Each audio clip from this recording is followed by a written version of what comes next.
Alright, Dad. Yo, check this out. See this cat?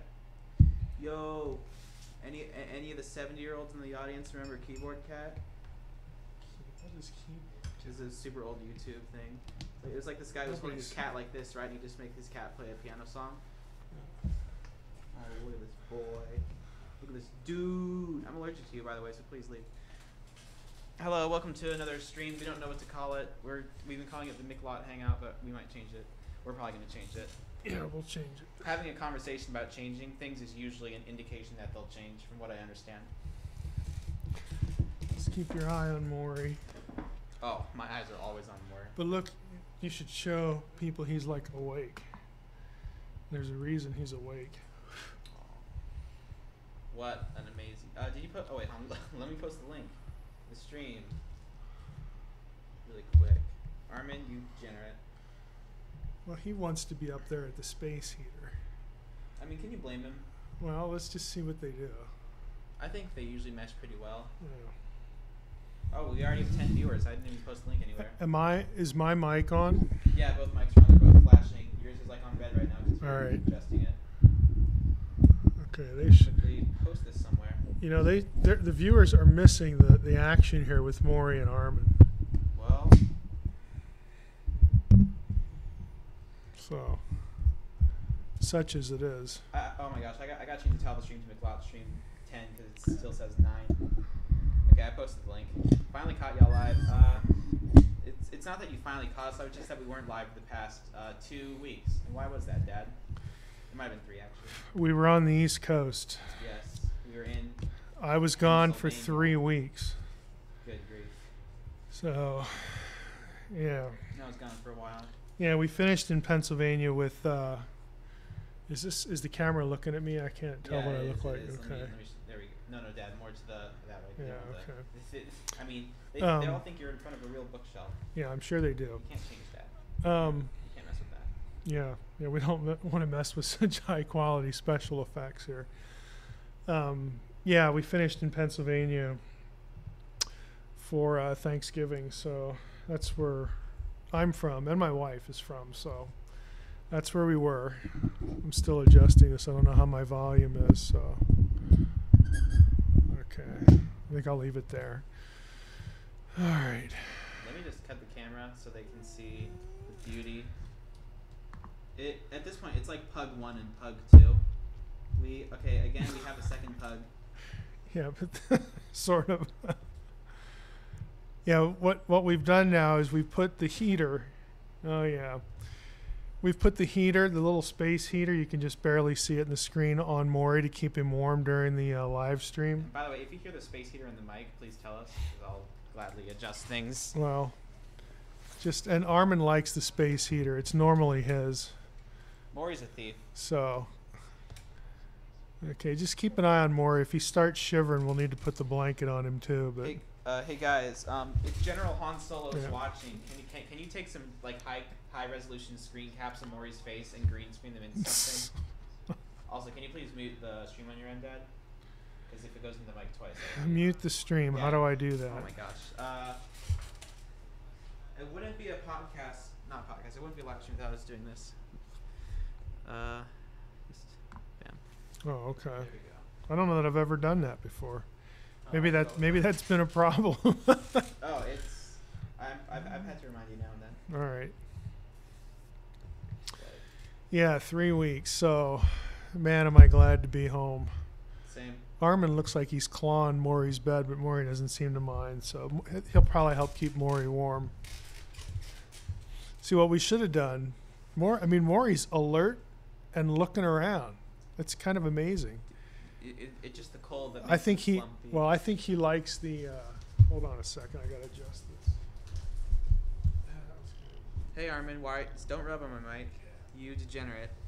No, I think he likes the warm air in his face. That's why I think he's doing it. So the warm air in his face folds provide enough lift for him to actually move his head. It's like a hot air balloon. Right. There's a physics principle there. Maury is a physics principle. Yeah. Maury got his PhD after studying physics for 8 years. That was good, Calvin. The air in the folds lifting his head. That might have some explanatory power right there. Yeah, it sure does. So I'm going to try and move this so it's not in my face while I'm doing this. Yeah, I'm not going to be using this time to answer, long, complicated Q&A. Because we got a couple topics to well, cover. yeah, that's one of the changes. I mean, I honestly, I'll answer questions now and then, obviously, but I want this to be a little bit of downtime. So, Elena Barrett, watch the whole 8+ hours from Woods Coffee Shop. I'm in Houston, Texas. Boy, why? Oh, you know what? I was just gonna say, why does Houston ring a bell? On Sunday night. This Sunday night, I'm going to be on a radio show in Houston, and I think it's live. Let me just look up in my mail here. Loudly crinkles And burrito wrap. if Elena is in the area, maybe you can catch it, or maybe you've heard of the show. But I need to go search for it here. It should be right on the top of my one folder here. It's on. Okay, it's KSBJ in Houston.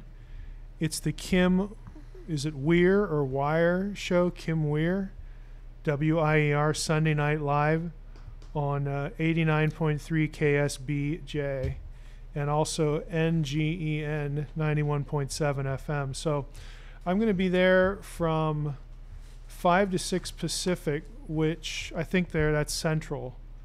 It would be what, 7 to 8? Yeah, so 7 to 8. Yeah, so Elena, if you're familiar Armin, with that station or that show, I'm going to be on Sunday night. Armin, stop. Yeah. That's actually a keyboard, Armin. That's pretty good, Matt. You would be the worst keyboard cat your of all time. comment here. I'm not out of touch with reality. I was just making an old joke, okay? I'm not senile. We were recording. I was recording the podcast today in here. Please. And Armin tried to jump on the screen like 10 times. So no, he's now here he comes over to mine. Okay. He likes to walk on the keys for some reason. So just knock him off the table if he does that. He'll be fine. He's a cat. Remember the time Bruno fell off the table while we were streaming? What was that? Remember how Bruno fell off the table while we were streaming? That was okay. I'm only laughing because he wasn't hurt. Yeah. It was just really funny. Yeah. Sentinel Apologetics. Yeah, baseball would be good. Too bad we're in the dead zone, otherwise known as when baseball's not happening. Hi, Jen. I see you're up. You're in here. Yeah, and boy, speaking of Jen, you're in Fort Worth. So I had to tell Brian in studio in Dallas today that I'm probably not going to be filming another Fringe Pop cluster of shows until sometime between mid-February and mid-March. So, I don't know. We're trying to get him some editing help, and so we don't have a date yet for your interview. But that's where we're at right now. So we have somebody to help him. I just need to get this person some equipment so he can deal with the files because they're really large. So he needs a certain kind of machine for that. But it's moving along. It's just I don't know. We talked after the interview we did with you. We talked about doing another one of those on something specific. I can't remember. I'd have to go listen or watch the interview again. Something toward the end that occurred to Brian that we ought to do. But if we get there, we'll suggest that. So, but just to give you an idea, anyway. Let's see. Calvin, we had something to talk about. We had 3 things that I mentioned. Oh, you're eating while we're doing this, and Mom asked you not to eat. Well, no. She told me not to eat on camera. I'm off of camera right now. Oh, you're off camera? Yeah. How did you do that? Okay. The one on the right is live. The one on the left is not. Okay. So I can manipulate this, mess around with it, and no one will know. All right. And you're not on the left. Okay. Well, Yeah. that's a very clever way of eating while you're doing this, and Yeah. not getting Mom mad at you. Yeah, but then you ruin the illusion. Right. I mean, she doesn't care because technically I'm sorry. Anyway, unless look, she's listening. 3 topics here. We have 3 topics here. All right. The first topic: why we you know, why we haven't done the stream. We've covered that. The second one, why we haven't been doing testimonies. And there's 2 reasons for that. Number one, the absence, because, well, my absence specifically, I was in Pennsylvania, I was working on a paper. The second thing, some people... You're still not on camera because you're not on the No. The right one is live. Okay. So you're in the square now. Yeah, all right. yeah, I'm in the square. All right. The viewers won't be able to see that. But basically, now that I'm back, I'm finally going to be able to go through testimonies again and actually go through them. I'm also going to meet up with people in person and record some testimonies that way. I've got, you know, Dad might be recording one. Yeah. Rich is going to record one. I'll definitely be recording one. Our pastor, am I allowed to say his name? Yeah, you can say. Pastor Dax. Yeah. Isn't he like a former like Dax Swanson? Yeah, he was an MD for 8 years before leaving his practice. Yeah, but Dax Swanson, we're gonna get his testimony as well, and I think I might get some online. And the third thing, we were talking about having some other show ideas, and there's 2 I remember very clearly. The first one's the movie one. Do you remember what the second one was? No. The second one was about like the religious experiences of people who aren't religious. Right. Yeah, like it had something to do with atheism. It was, I can't remember how you articulated it. It was kind of like an anti-testimony in the sense that it's talking about.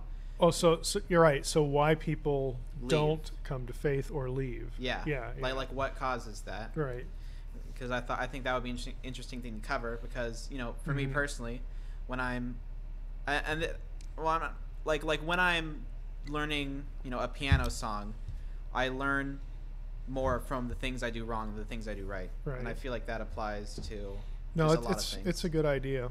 So that was my idea. With the movie thing, we were thinking about doing like a Mystery Science Theater type of thing. Yeah. And I'm not gonna lie, I got a bit excited. I already have a full movie playlist. Yeah, well, we need to experiment with that. Some of them are going to have to be edited down. Elena's asking if you have any more Halloween candy left, Calvin. Yeah, I do. Okay. Well, that's kind of stuns me. I've got about a third of it left. Okay. I'm even more stunned. Jen, it was either on worship or, you know, yoga's popping into my head for some reason, because you said something about that, but I don't know. I'd have to go back and listen to it, and Brian will let me know. Oh, yeah, and as for the person in the chat who says, I love Mystery Science Theater 3000, yeah, I love that too. Yeah. But Dad just usually articulates it in the way of Mystery Science Theater. I think that if we did something, it would be more along the lines of John Jafari's JonTron show, which I've shown you before, but I'll show you a couple episodes after this to kind of show how he, like the format he uses, I think would be better for both copyright and for content. Okay, yeah, but let me see that. I'll just show you that. This burrito is this is like the worst thing. Hi, Shane. Shane, if you're near the Houston area, I'll repeat what I just said. I'm going to be on a Houston radio show Sunday night. This Sunday night, from 5 to 7 Pacific. I guess that's 7 to 8 Central.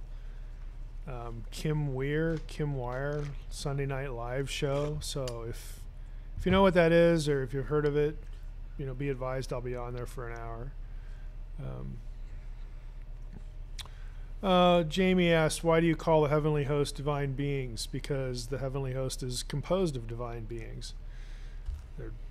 There wouldn't be human beings in there, so they kind of go together. They're interchangeable ideas. Instead of the traditional language of the heavenly host or angelic host, well, the heavenly host is the traditional language, heavenly host. Angelic hosts, I don't really like, because angel is a job description. It's a term for a specific thing some members of the heavenly host do, but not all. So the terms are not interchangeable or synonymous. So that's the short version of why. Calvin's version of JonTron would be gold, somebody says. Okay, you got to show me. JonTron is okay. Can I just give you a brief synopsis? Well, go ahead. JonTron, see if I remember. Or John Jafari is this guy who would make these really great videos. It started about video games, so now it's about movies and products and still games as well, and TV shows. But basically, he just kind of, I don't want to say, he kind of reviews things in a very satirical way. Okay. And his videos take a lot of time to make. They're really good. They're usually like half an hour long. If anyone out there hasn't seen JonTron, I would recommend starting out with one of his recent videos called JonTron Waterproofing My Life with Flex Tape. And it's him reviewing all like do you know what flex tape is? Yeah. It's him reviewing all the flex tape commercials. Waterproofing my life with flex tape. Okay. That's great. But yeah. All his right. channel's Well, amazing. no, I'll watch it this weekend. The answer to your question, Elena, is yes. If we do a Naked Bible conference this summer, it's going to be in Dallas, and we are planning on doing one. I actually this would be something to throw out here for sake of discussion.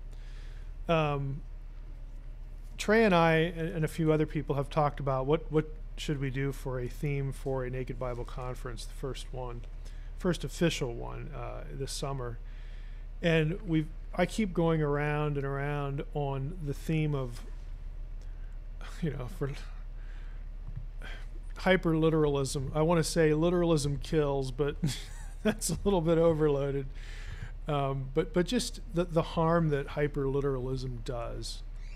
And the myth of this notion that we can't take the Bible seriously unless we're interpreting it literally, like, to the nth degree.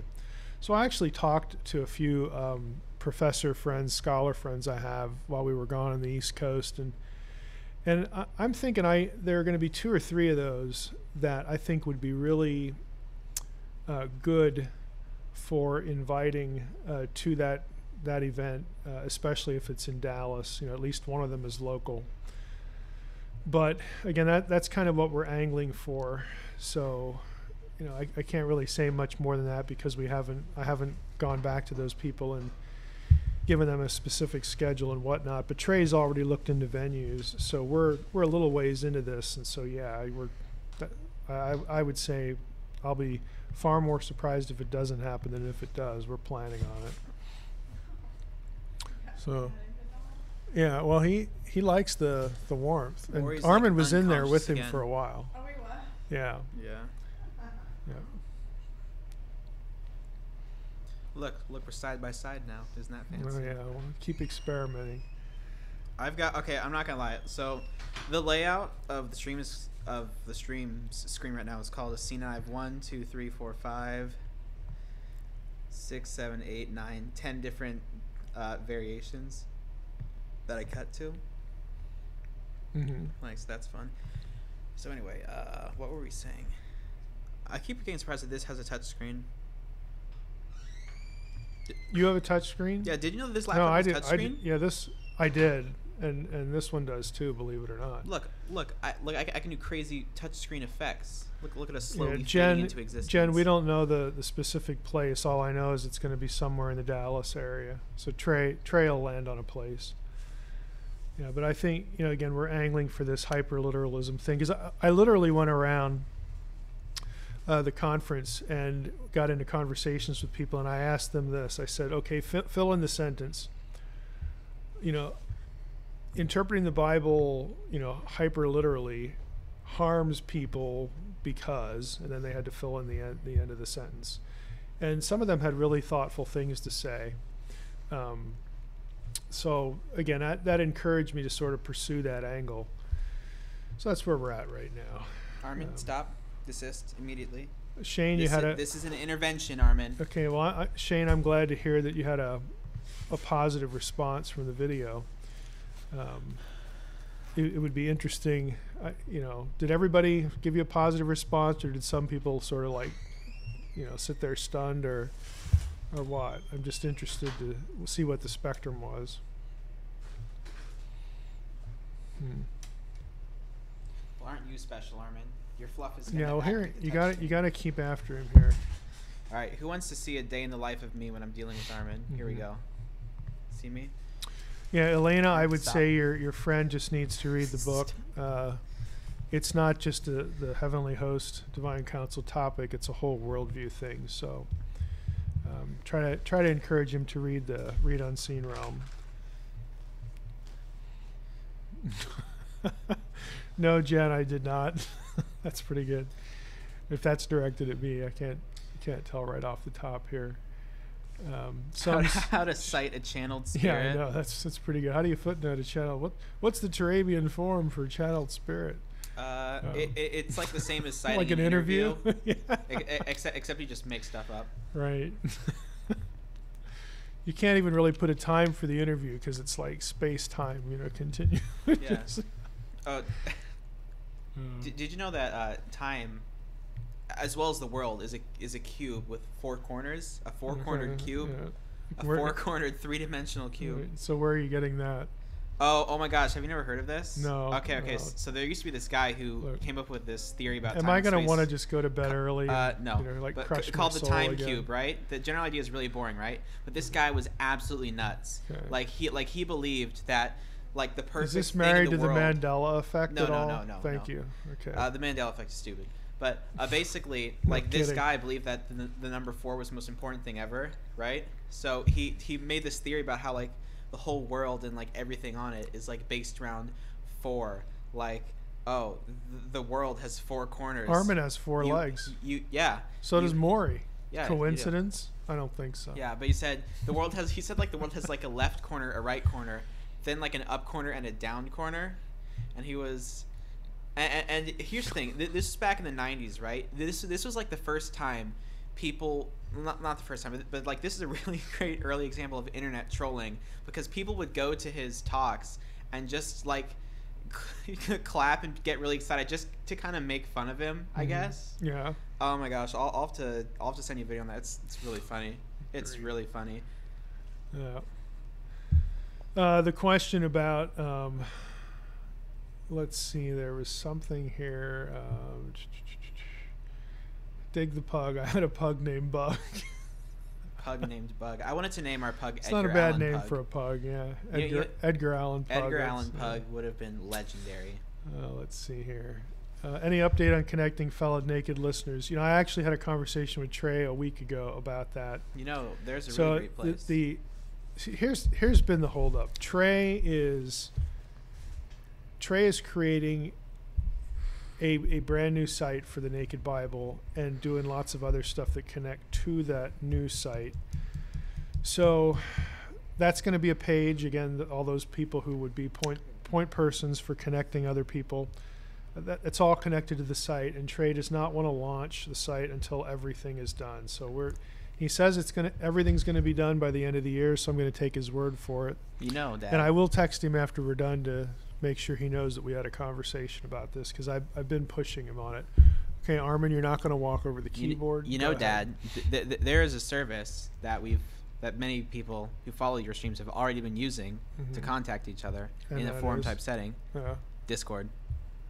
Well, I don't really know. You know, people use everything to contact each other, so we're not just going to keep. Discord is the hot new thing that everyone's using. You'll have to basically you'll have to sit down with Trey and talk about that, because the other issue we're having is we want to funnel everything. Next year we want like anything you want to do, you can do with Discord. Yeah, but here's the point. Children. We want my availability not to be spread everywhere, but to be funneled to a particular location and site, like the Facebook page and all that kind of stuff.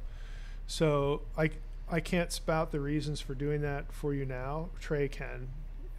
He's all over that. So that's a conversation for you and Trey to have.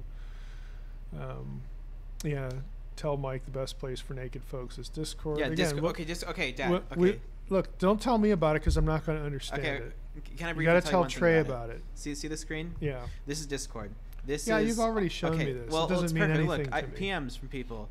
General Han Solo. Look, that's what he said. Right. General Han Solo. Can you take some really high res pictures of Maury's face and then like superimpose them onto one of your highly edited videos? That would make my life. Also, we're up to, how many viewers are we up to? We're up to 34. Not bad. Not bad. Question about it. Gone to more idealistically unfriendly shows. You know, I have to be invited. You don't invite yourself on shows, and I've been on a few of those. So people have to invite me to shows. I don't just say, hey, have me on, and I disagree with you, so let's talk. It just depends on who invites you. What if I brought an agnostic or an atheist, or had them do a video thing? Because I'm sure I could get some people. Yeah, I'm well connected. I'm not really well connected, but I know how to make connections.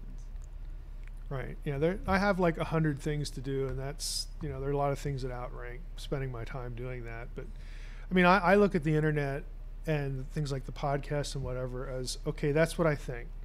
If you want to know what I think, you'll go and look. You'll go and listen to something. Rather than me having to hustle you over here so you can listen to me for 10 minutes. If you want to find it, you'll find it. But again, that's part of my overriding philosophy that debates are for the lazy. I just think they are. But I know this is a little different, but still. Let's see here.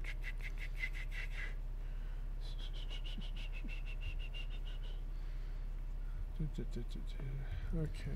Did I miss something? I'm going back up through here. See, I'm using the arrow keys. You're proud of me, Calvin, aren't you? I'm proud of. I mean, I'm not proud of you for using the arrow keys. I prefer you to just click the giant blue arrow. No, I would, Sam. No, I would not like to create an index of Hebrew, Aramaic idioms of the Old Testament. You know that's a lifetime project, and I have better things to do than that. Plus, honestly, that's what Bible software is for. Concatenating terms that you'd find in an idiom and running a search. So that's not a very useful tool just to assemble an index like that. Matt, yes, I have an article in an LDS journal critiquing Mormonism's understanding of Psalm 82, and you might be interested in knowing that the reason that article is in there is because the Mormons asked me to do it, which is a long story. If you've listened to my sermon while we were yet sinners, one of the illustrations I had at the beginning. Are you like just being nice to Maury, or are you trying to like bring him back to life? What? I'm trying to resuscitate him. Yeah. Anyway, the Mormon guy in that conversation, that beginning sermon illustration, came to ETS, Evangelical Theological Society meeting, and he actually comes fairly regularly. Because in his words, quote, Mormons don't do biblical studies. We depend on you guys. If we're interested in biblical studies, we go to this meeting, and we depend on you evangelicals to give us something useful. So he came, listened to a paper I did, again, critiquing Mormonism's use of Psalm 82, and really liked it, was challenged by it, and asked if I would give it to the Farms Journal to publish. And I said, sure, if you put some front matter in there, making it clear that I'm not a Mormon, I'm fine with that. And then they had somebody respond. I even asked if I could respond to the responder, and they said yes. So they were very nice about it and very efficient in the process. So, yeah, I'm a non-Mormon who got published in a Mormon journal critiquing Mormonism, if you can believe that. But there it is, and it's freely available on the web too. Oh, let's see here.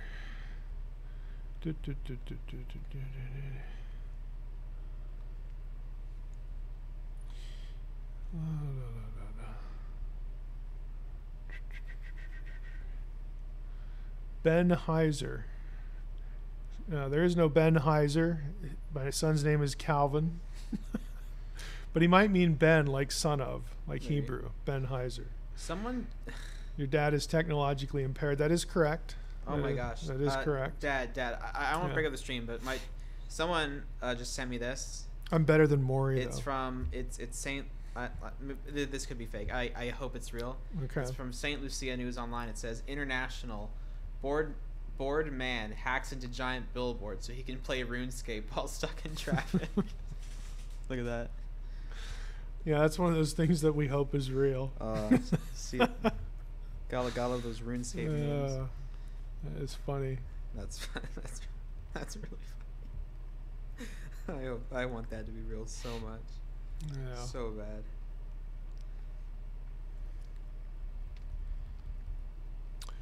Oh, let's see. So what did we talk about? Everything we needed to talk about?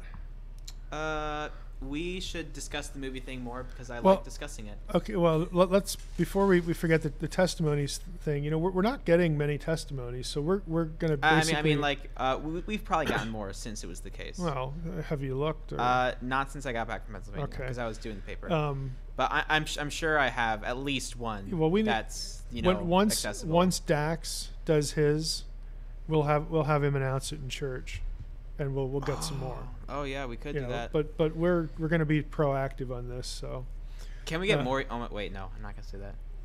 Somebody asked, "Is there a pug deity?" Okay, Dad. Not that I know of, but there ought to be. So, yeah. No, we're not doing that. No. Okay, well. That makes light of it. Okay, well, since it's off the table, I wanted to do some kind of testimony from Maury. No, we're not going to do that. Okay. We can use Maury in other more useful ways. So. Like that. Okay. The legend goes that Calvin is named after someone other than John Calvin, though it's unclear who. Well, I can answer that. Yeah, we've answered it before, but answer it Yeah. again. Well, Calvin was born in Wisconsin, and in our church, we had a professor of environmental studies in our church, Cal DeWitt, who is still alive, and I think Cal's retired now. But have I met him? Well, you met him when you were real little. I want to meet him. So, but we used to go out to Cal's house every Thanksgiving, and have Thanksgiving dinner there, and then he would take everybody through the wetlands property and all that kind of stuff. So, yeah, Cal was professor of environmental studies at the UW for many years. And, we liked him, we liked the name, and so we just decided that was a good name for Calvin. So it's not John Calvin. I mean, that's kind of a secondary consideration, even though I think Cal DeWitt was named after John Calvin. You're actually named after Cal DeWitt. I was almost named Owen, and I'm glad I wasn't. Yeah, Owen was the other candidate, yeah. Okay, you know what's no, crazy? It's not Calvin Klein. you know what's crazy, Dad? But we do like Calvin and Hobbes. Calvin Hobbes is good. Yeah. Man, gotta love. Okay. You know what I hate more than anything? What? Han, like I'm so passionate over this. I'm gonna give myself full screen for a moment. You know what I hate more than anything?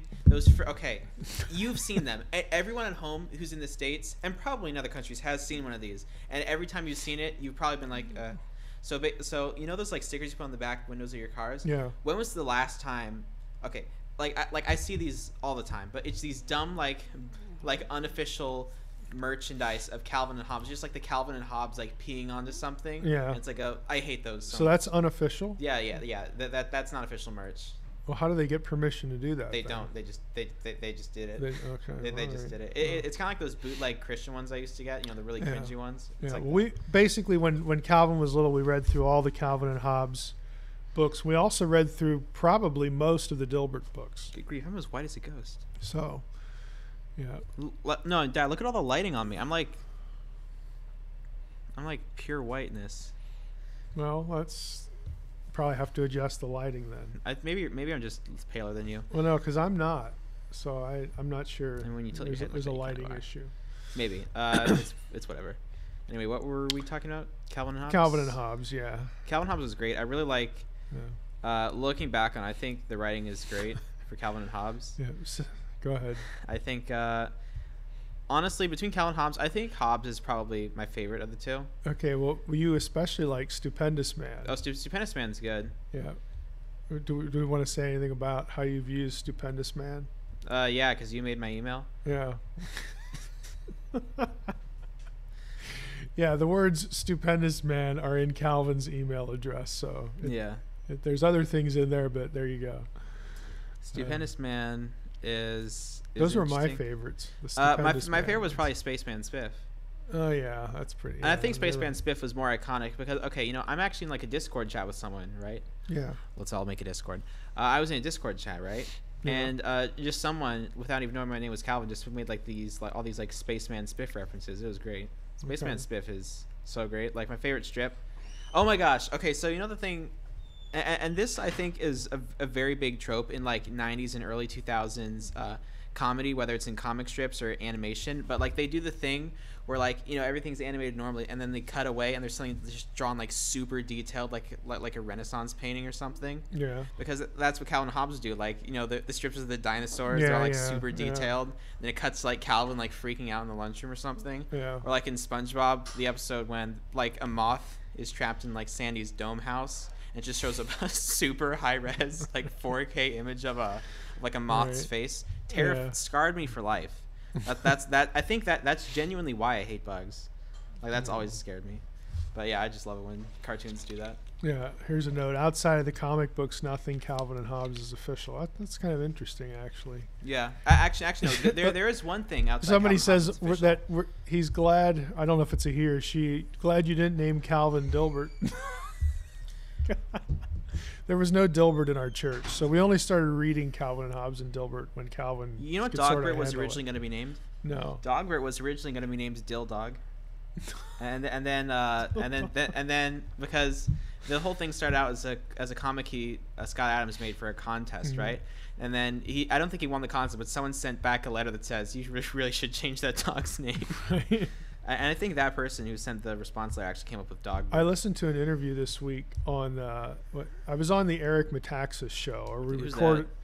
He's got this big talk show in New York City, so it's like number 2 or 3 of all podcasts or something like that. But it hasn't aired. Like in New York or just in New York City? No, just in general. Okay, that's so interesting. So it hasn't aired yet, but I've been listening to his show. I wanted to know what the show was like before I went on it, and one of his episodes recently was he interviewed Scott Adams. What's he up to these days? Is Dilbert still a thing?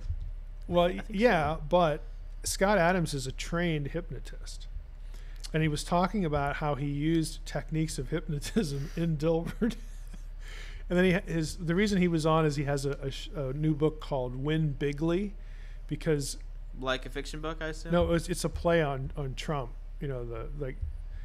Some of the verbiage Trump uses.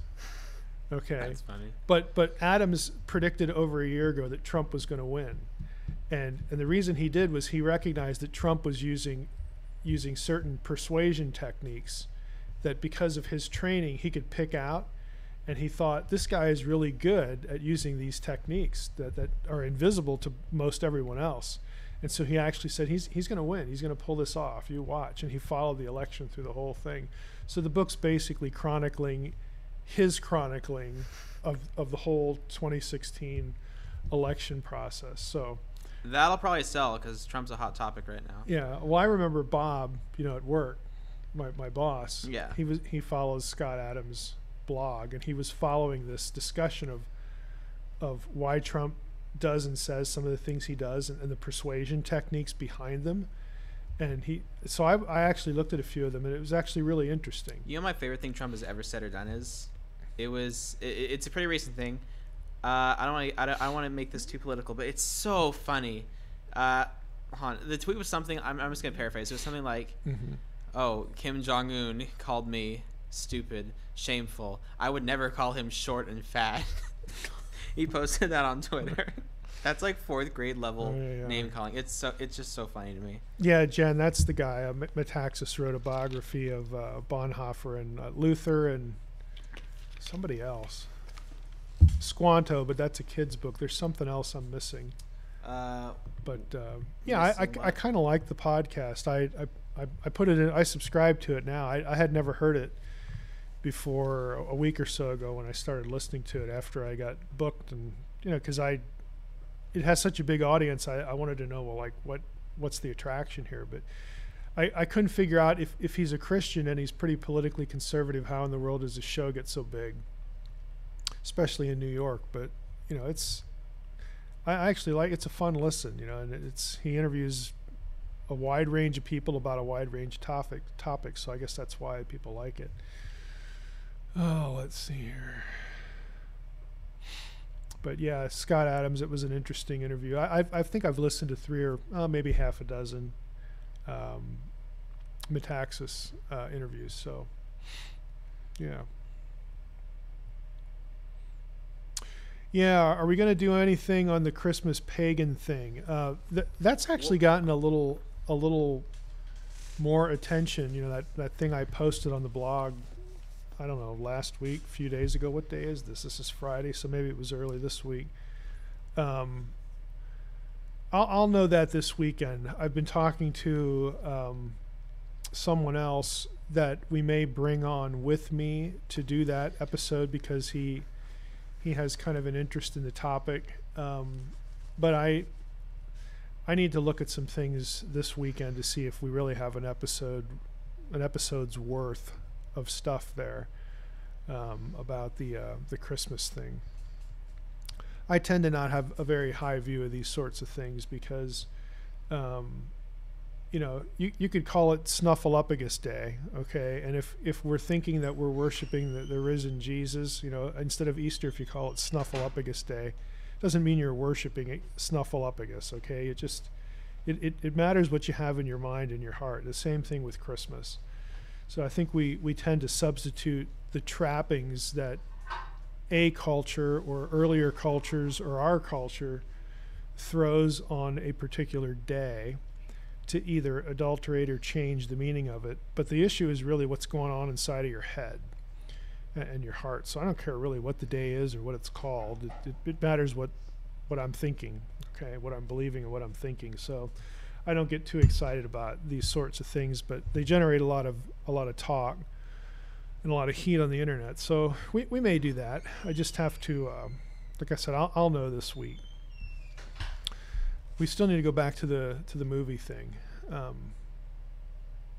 Go ahead. Movies I want to review. I think it's called After Last Season. That is so obscure. Like what? It is really obscure, but it's one of the worst movies of all time. Well, it had a budget of like $5 million only, but and it looks like it was made by a paraplegic 6-year-old. All right. Well, the sets are bad. See, the lighting's bad. That makes, the audio's bad. The dialogue's bad. Everything is bad. Right, but this movie is so bad that in order for it to not have like a negative IMDb review, the creator of the movie had to like make 300 fake accounts just to give his movie good ratings. That's not worth our time. There is more story in the trailer than there is in the movie. No, it 100% is. It 100% is. No, all you want to do is mock it. Yes. It has no redeeming value. Why else do you watch bad movies?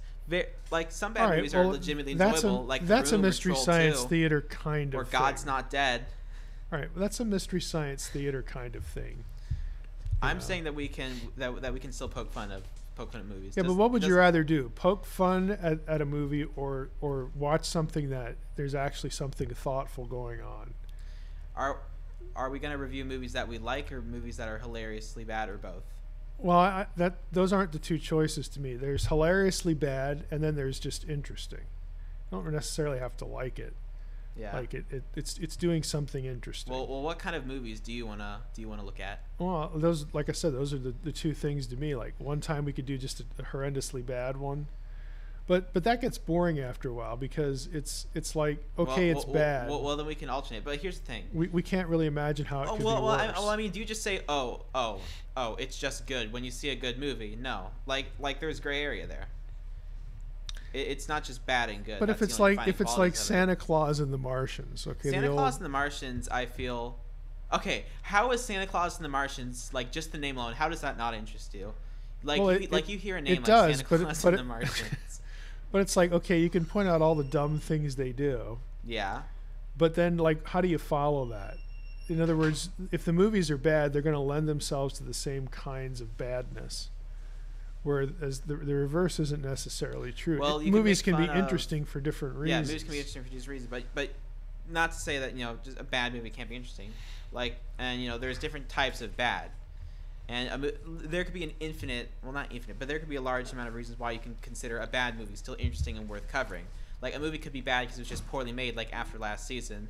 It could be interesting and bad in the sense that it's. It tried to be serious, but it failed, but it's unintentionally hilarious, like, movies like The Room, or like a movie that just that fails to deliver on its premise so much that's kind of insulting and kind of warrants being covered, like God's Not Dead. Well, hey, I know. The whole Christian movie thing is, boy. Bible Man, Bible Man's extended cinematic universe is something to be proud of. Every time we talk about movies, you get onto Bible Man. Bible Man. Can our first episode be Bible Man? Bible Man is so upset because Bible Man just clearly them trying to be Batman, but they made him purple and yellow. But wasn't it just okay? Correct me if I'm wrong. But wasn't that just for kids? Wasn't that like a kids thing? No. Don't use the "it's just for kids" defense. There are amazing Barney was just for kids. Yeah, you know what else just for kids? Finding Nemo, Monsters Inc. Oh, that's true. Those are The Lion King, Toy Story. Okay, and those are really well done. Saying something's just for kids shouldn't be a defense for it being awful, like the Minions. Right.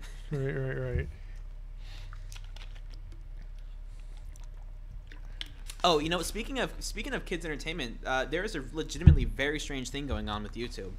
People are calling it ElsaGate, right? So basically, for a long time, there was this weird trend on YouTube where people would make these kids videos where they'd dress up in superhero costumes and just do kid things, right? Yeah. And at first, it was kind of, I don't want to say it was innocent, but it wasn't harmful. It was just kind of strange, right? But then this thing blew up, and no one knows where all these videos are coming from. No one knows who's making them. But there's some really strange, like borderline criminal things going on in these videos. What? The kids dressed up as superheroes doing? No. It's not kids in the costume. It's always like adults, right? Okay. But like it's like this weird, super creepy, mysterious subgenre of videos that has caused the second adpocalypse. Now advertisers are pulling out because their videos are being played alongside these things, which are very, very creepy. Okay, so is this just copycat behavior, or? No one really knows, because a lot of these are animations, and some of them are very, very similar. People think like there's some kind of like AI that's like procedurally generating these. It's crazy. I'll have to show you something like that. Something about that later. I just love Well, all YouTube right. so Sam much. says, "Well, we know Heiser rips on Christian movies. Well, they're They're good Christian movies, there are some good Christian but movies. most of them are bad. But a lot of them are like Hallmark movies with Bible stuff in them. They're just not well done. You know, I think it's the worst Hallmark But movie some of all them, time. there are a couple that are really. See, I'll give you an example. This is not a Christian movie, but it's a great theological movie, and that's Signs. Oh, I love Signs. Signs is Signs is just a superior theological movie. I don't know if it was intended to be that way. I kind of suspect a little bit that it was, but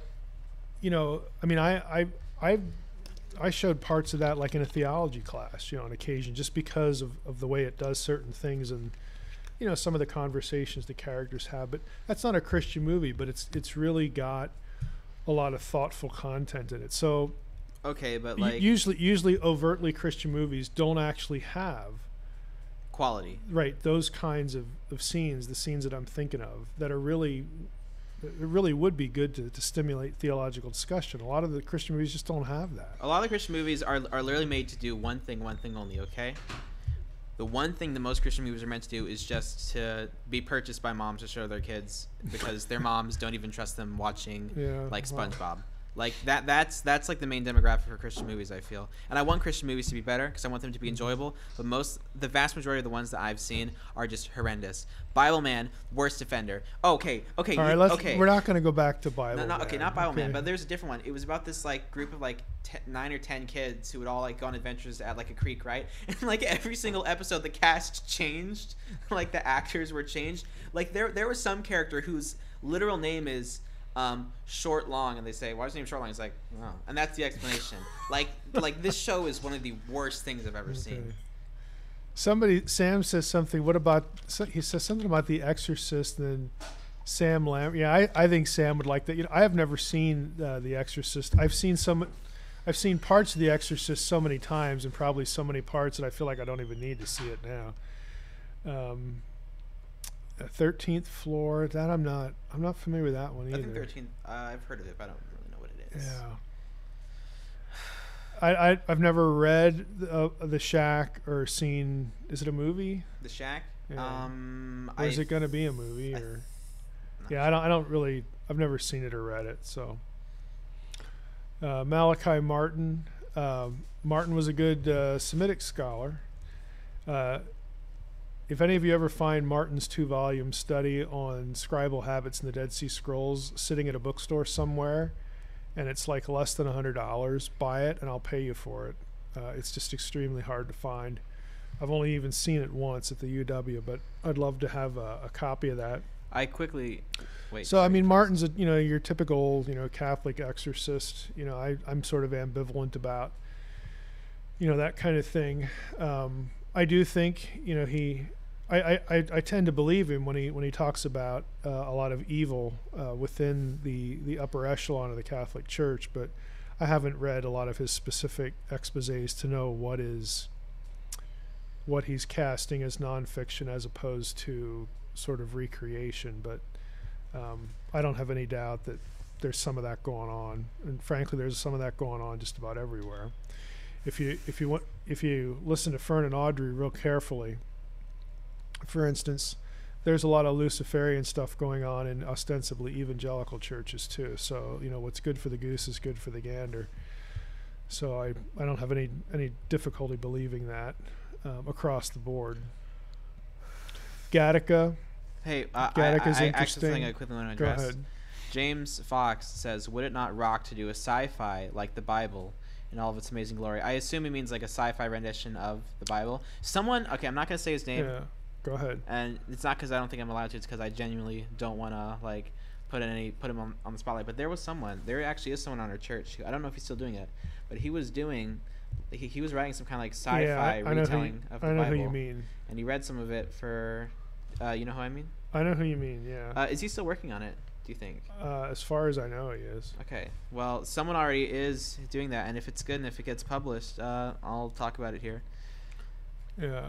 You know, I mean, there's no reason why that can't be done. Let's just take sort of a peripheral example, but oh no, that just flew out of my head.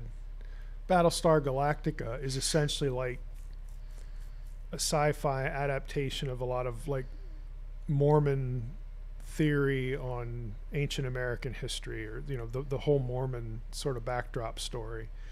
So there's an example where you could take, you know, a story like that, or a particular mythology, and then make it a sci-fi thing, and really have it be interesting and entertaining. So it would be nice if somebody did that. Actually, I think it'd be really real interesting, you know, if it's done well. Again, assuming that it's done well. You know what I think is the best sci-fi story ever told, just in my opinion? Mass Effect 2. Mass Effect 2. It's a game.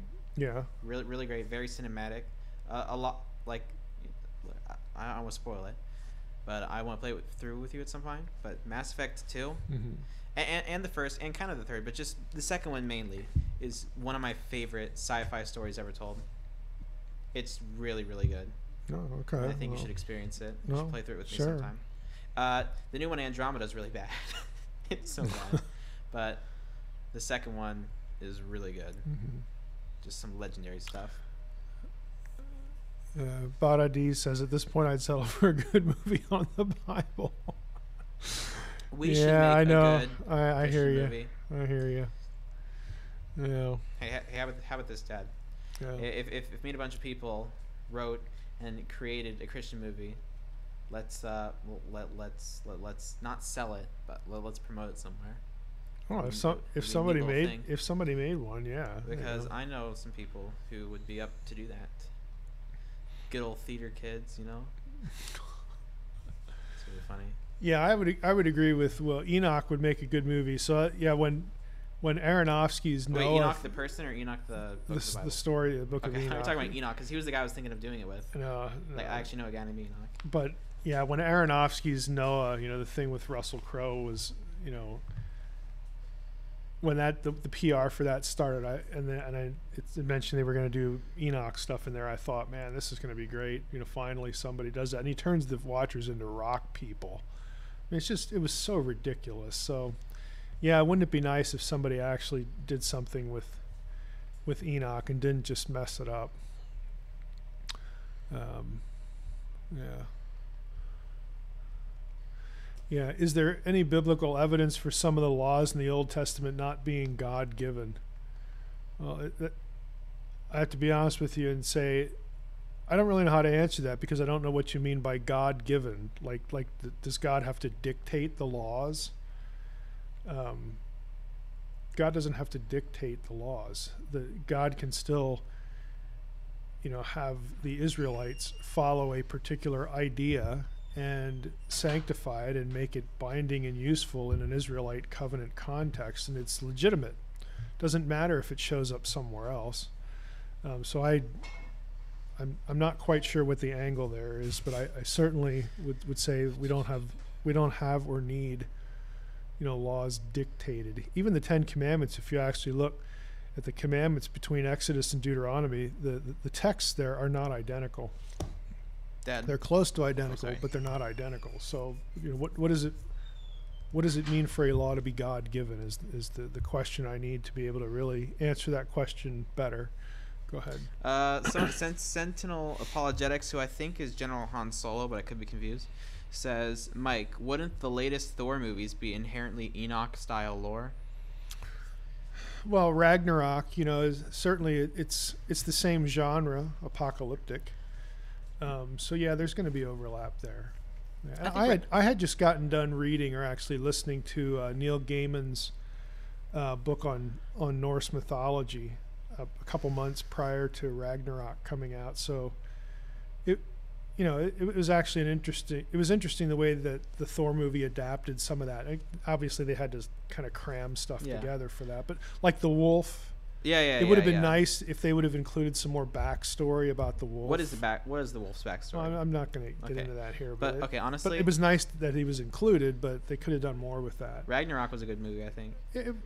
I would say it was okay. So right now, I don't think it was as good as Wonder Woman. Yeah, like right now, here are my top 3 Marvel movies: Ragnarok, Guardians 1, Guardians 2.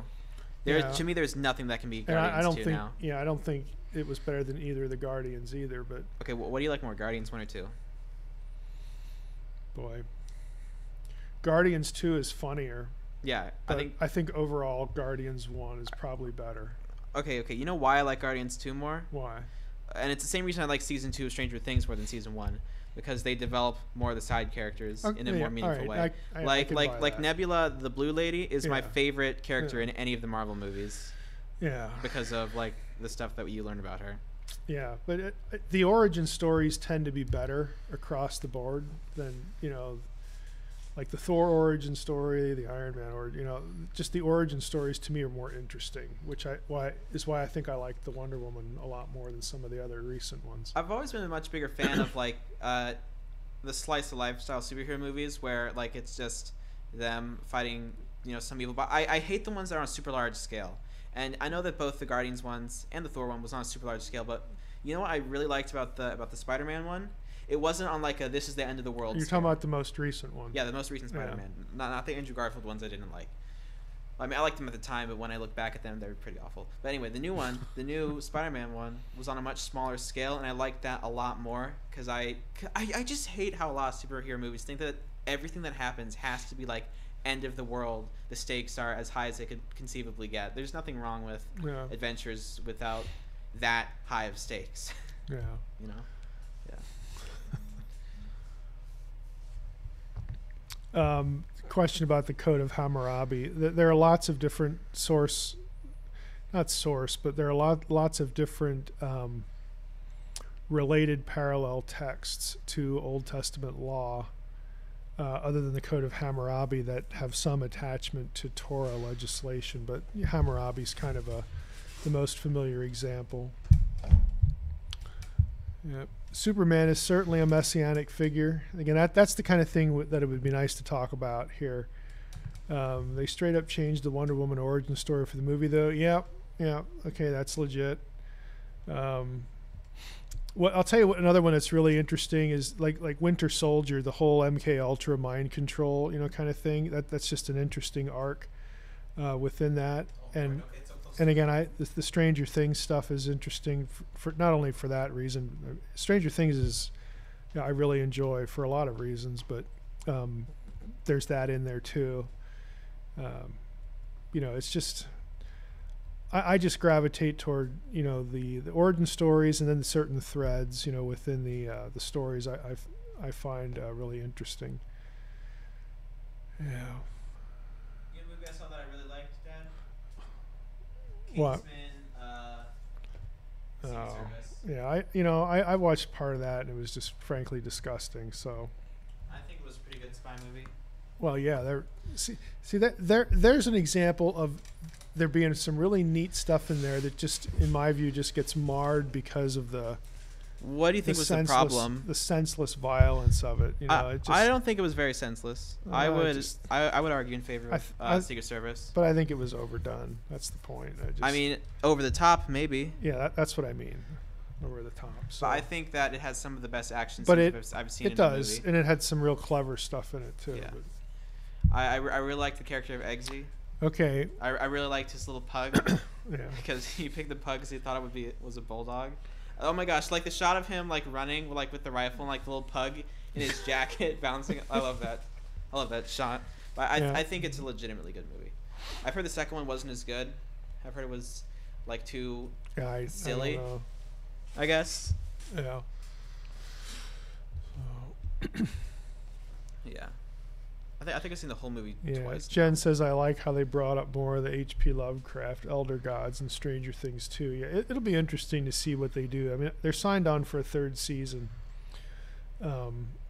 So I don't know. They're just, both seasons are just so well done. It's one of those things where it's so well done, you almost are afraid that they're going to mess something up, when they get into it. But Dad. yeah. All right. Okay. I haven't seen this myself, but I've been meaning to, because if it's a thing I'm thinking of, it's something that I think you would also like. So there's a show. It's an anime called. Let me go up because Sir Han Solo was talking about it. It's called Evangelion, and it's like. Yeah, I saw that in here somewhere. I think it's like I think it's like sci-fi or something like that. But it's just like a Japanese, cartoon that's heavily inspired by Christian themes. Well, yeah, euangelion is the Greek term for gospel. Yeah. Good news. So is that what it's about? Excuse me. Is that what we could do, like a video about that if we watch it? Is it on YouTube or Netflix? It's probably on or? Netflix. You could probably get it on DVD or something like that. All right. Well, that would be a good one to watch. Yeah. Because there was somebody in here that said we should watch that. Is that where you saw it? Yeah, it was. I can't remember who. Hyban, whatever his name is, Yeah. Mr. Wonderful. That's what I call him. I mean, I've been calling him that for a while, Mr. Wonderful. That's one who suggested it. Yeah. Oh, let's see here. Okay, Yeah, and okay, and I'm One Punch Man. Seriously, watch it. Anyway, Josh Coleus, I can't read it. The font is small. Yeah, Josh Coleus says, "Hey Michael, what's the funniest verse in the Bible?" Is that? Oh, I don't know. I mean, he spelled it a bit differently. I'd have to think about what I think the funniest verse in the Bible is. Somebody just put in here something about Annette Yoshiko Reed did a lecture on Evangelion. I'm going to look for that. Who's Annette Yoshiko Reed? She's an Enoch scholar, Second Temple Judaism scholar that I like. If she did something on it, I definitely should be watching it and reading about it. Let's see here. Yeah. Mr. Wonderful says we should watch the new movies or the old 1995 series, and I do the old series first because I think that the old, just in general, like older cartoons and older animated things, I think are better than the ones that are currently coming out. Nothing is coming up for Evangelion the way that it's spelled in the stream. So is there a different spelling? Oh my gosh, Dad, you need to put google.com as your default thing. Oh, I'm looking. I just ran a search right here quick. Oh, okay. Is it Angels, Demons, and Secret Books Between Imagined and Imaginal something? I found it. It's called Neon Genesis Evangelion, and it went and it was made from October 1995 to March 1996. It has it's 4.9 out of 5 on Facebook, 8.6 out of 10 on IMDb, and 93% approval rating on Google. Oh. You can already see some of the symbolism here. See that picture? That picture right there that I'm mousing around? Let me just let me put Neon place. Genesis in here and see Neon if Genesis comes up. Evangelion. Is it on Netflix? Probably. Oh wait, no. That's the new. Where's the older series? The older one. There's just nothing coming up. I'm here. finding it. Is it on Netflix? No, I'm looking for Annette Yoshiko Reed.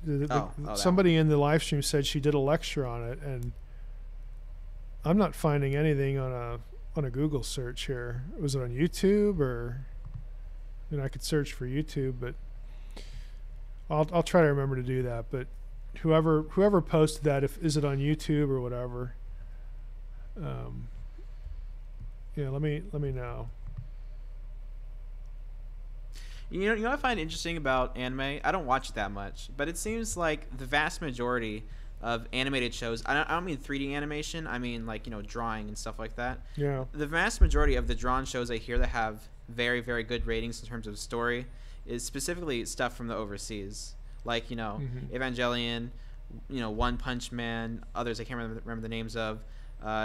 There's one that people call, I don't think this is the official name, but JoJo's Bizarre Adventure is really popular right now. Mm-hmm. And for story reasons. And I feel like, I don't know why, but just for some reason, a lot of this really story heavy stuff comes from over there in terms of animation. Mm-hmm. Like what are good animated shows we have that have come out recently? Recently? I don't know.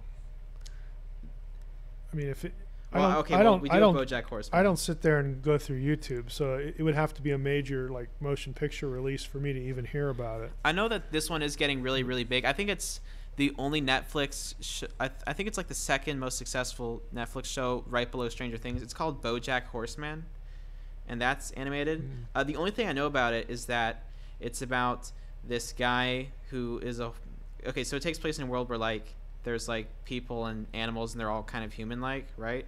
And this guy, BoJack Horseman, is like this horse guy, and he used to be an actor in a 90s show, and it's him, like, I guess living out like a midlife crisis in the modern era. But what I've heard about it is that it's really, really funny, but it's also really, really emotional and really, really well written. So I've been thinking about trying that out. You know, like it's something crazy to have. Like within 7 minutes, it's like some dumb number like that, but within a very, very short amount of time between you know, when season 3 was released, it already got approved for season 4, like within half an hour or something crazy like that. Yeah, there were several papers this year at the American Academy of Religion conference that dealt with anime. And there were a couple new books, but you know, since I'm not into that, I didn't go to any of them, or didn't really even give them another thought. But I did notice that. So. Jen Wright asks, do I watch Rick and Morty? No, I don't. I know of the jokes, but I don't actually watch Rick and Morty. To be fair, you have to have a high IQ to understand Rick and Morty. Unless you have a solid grasp of theoretical physics, so most of the jokes will go over your head. Yeah. Anyway. Well, we need to wrap up because I'm getting cold. And we're at an hour, so. I cannot wait to edit testimonies. I'm going to steal Maury's heater next time, I think. Just the camera pans over. Maury's just like a block of ice. Once he goes to sleep, I'll take the heater and see if it wakes him up. All right. Thanks, everybody. So long.